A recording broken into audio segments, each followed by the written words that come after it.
Pathanamthitta Aranmula ambulance പീഡനത്തിൽ പ്രതി നൌഫൽ കുറ്റക്കാരനാണെന്ന് കോടതി. Pathanamthitta principal sessions കോടതി നാളെ ശിക്ഷ വിധിക്കും. 2020 സെപ്റ്റംബർ 5-ന് കോവിഡ് രോഗിയെ തട്ടിക്കൊണ്ടുപോയി പീഡിപ്പിച്ചു എന്നായിരുന്നു കേസ്. CK അഭിലാൽ കൂടുതൽ വിവരങ്ങൾ നൽകും. അഭിലാൽ, 5 വർഷം മുൻപ് നടന്ന ഒരു ഞെട്ടിപ്പിക്കുന്ന സംഭവമാണ്. ആംബുലൻസിൽ ഈ സ്ത്രീയെ, കോവിഡ് ബാധിതയായ സ്ത്രീയെയാണ് ഈ രീതിയിൽ പീഡിപ്പിച്ചത്. ഇപ്പോൾ പ്രതി കുറ്റക്കാരനാണെന്ന് കണ്ടെത്തിയിരിക്കുന്നു. ഇങ്ങനെ പ്രതിയെ കുറ്റക്കാരനാണെന്ന് കണ്ടെത്താൻ വേണ്ടി കോടതി നിരീക്ഷിച്ചത് എന്തൊക്കെ കാര്യങ്ങളാണ്? കോവിഡ് വ്യാപന കാലഘട്ടത്തിൽ ഏറെ വിവാദമാവുകയും ഏറെ അപൂർവതയുള്ള ഒരു കേസായി മാറിയ സംഭവത്തിലാണ് 4.5 വർഷത്തിന് ശേഷം കോടതി വിധി പറയുന്ന തരത്തിലേക്ക് കാര്യങ്ങൾ എത്തിയിട്ടുള്ളത്.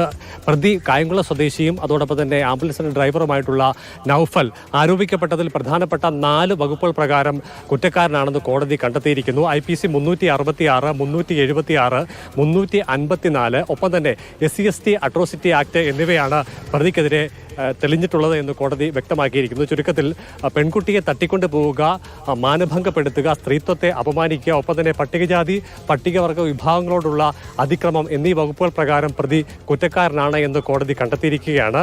ശിക്ഷാവിധി നാളെ ഉണ്ടാകുമെന്നുള്ളതാണ് വ്യക്തമാക്കപ്പെടുന്നത്. മറ്റൊരു അപൂർവത എന്നുള്ളത്, രാജ്യത്ത് തന്നെ പീഡന കേസുമായി ബന്ധപ്പെട്ട വിചാരണ നടപടികൾ പൂർണ്ണമായും വീഡിയോയിൽ റെക്കോർഡ് ചെയ്ത ആദ്യ കേസ് എന്നുള്ള ഒരു പ്രത്യേകത കൂടി ഈ സംഭവത്തിനുണ്ട്. എന്തായാലും രാജ്യത്ത് തന്നെ ഏറ്റവും അപൂർവതയായ ഒരു സംഭവത്തിനാണ് ഇപ്പോൾ വിധിക്ക് അടുത്തേക്ക് കാര്യങ്ങൾ എത്തിച്ചേർന്നിരിക്കുന്നത്. എന്തായാലും പ്രതി കുറ്റക്കാരനാണെന്ന് കോടതി കണ്ടെത്തിയിരിക്കുകയാണ്. ഈ കേസുമായി ബന്ധപ്പെട്ട ആംബുലൻസ് ഡ്രൈവറുടെ ശബ്ദരേഖ അടക്കം ഈ പെൺകുട്ടി റെക്കോർഡ് ചെയ്യുകയും മറ്റും ചെയ്തിരുന്നു. ആരോടും പറയരുത് തുടങ്ങിയ കാര്യങ്ങളൊക്കെ അയാൾ പറയുന്നത് അടക്കമുള്ള കാര്യങ്ങൾ ഈ വിസ്താരവേളയിൽ നിർണായകമായ കാര്യങ്ങളായി കോടതിയുടെ മുന്നിൽ എത്തുകയുണ്ടായി. നമുക്ക് ഏവർക്കും ഓർമ്മയുണ്ട്, നമ്മുടെ നാടെന്ന് ഒരൊറ്റ മനസ്സോടുകൂടി വലിയൊരു മഹാമാരിയെ ചെറുക്കാൻ നിൽക്കുന്നു. ആരോഗ്യ പ്രവർത്തകരാകെ വലിപ്പ ചെറുപ്പമില്ലാതെ ഒരൊറ്റ വരിയായി നിൽക്കുന്നു. സമൂഹത്തെ പ്രതിരോധിക്കാനിടെ നാണക്കേടുണ്ടാക്കിയ ഒരു സംഭവമാണ്.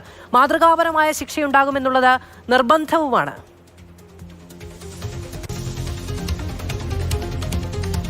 അതെ, ഏറ്റവും പ്രധാനപ്പെട്ട തെളിവായി മാറിയിട്ടുള്ളത് ശാസ്ത്രീയ അന്വേഷണം തന്നെയാണ്. ഒപ്പം തന്നെ ഡിജിറ്റൽ തെളിവുകളും ഏറെ ഉണ്ടായിരുന്നു. ആംബുലൻസ് ആ രാത്രി സഞ്ചരിച്ചതിൻ്റെ രേഖകൾ ലഭ്യമായി എന്നുള്ളതാണ് ഈ കുറ്റകൃത്യത്തിലേക്ക് കാര്യങ്ങൾ എത്തിയെന്നതിൻ്റെ പ്രധാനപ്പെട്ട തെളിവായി മാറിയ ഒരു ഘടകം.